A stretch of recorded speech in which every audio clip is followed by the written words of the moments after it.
De cijfers in het Haanserhavenkantoor liegen er net om. Het is boeten best het waan. En dat is gewoon bootse mensen niet opvallen.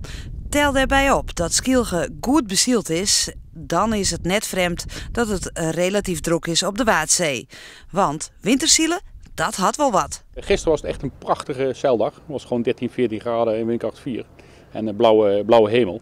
En dan verbaas je erover dat je een van de weinigen op het water bent. Dat had ik wel wat mooi een goede tarriering te krijgen. Alleen het enige vind ik wel dat de jachthavens zijn er niet helemaal op berekend. Dus je moet wel rekening mee houden dat er soms geen stroom is of geen water. Dus je moet wel goed bepakt en bezakt op pad gaan. En daar moet je even over nadenken. En daar gaan ze, richting Skilge. Op het havenkantoor zorgen ze het al een keer voorbij komen. Nou ja, ik had het idee dat zo het meer waar was, dat er minder mensen naar het eiland gingen zoeken.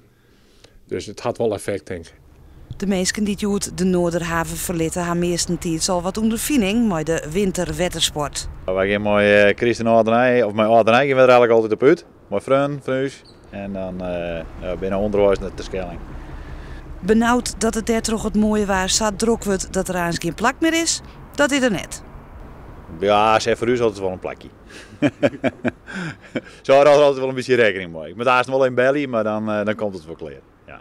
Want hoe lang doe je dit al? Het is nu het 4e jaar. Ja. Als het waar dochs omslacht, binnen de skippen de Joetdij volop taret.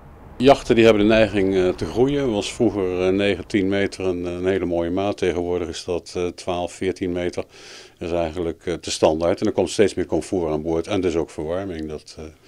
Dus ontegenzeggelijk is dat waar. Maar enkele jaren geleden hadden we wel ijsgangen. En toen zagen we dat de mensen die naar de eilanden waren vertrokken terugkwamen naar Harlingen.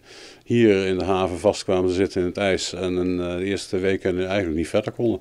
Dus dat komt ook voor. En waar weet wat er nog gebeuren zal. Want waar vleende deze gwozenoors sa hut voor voort?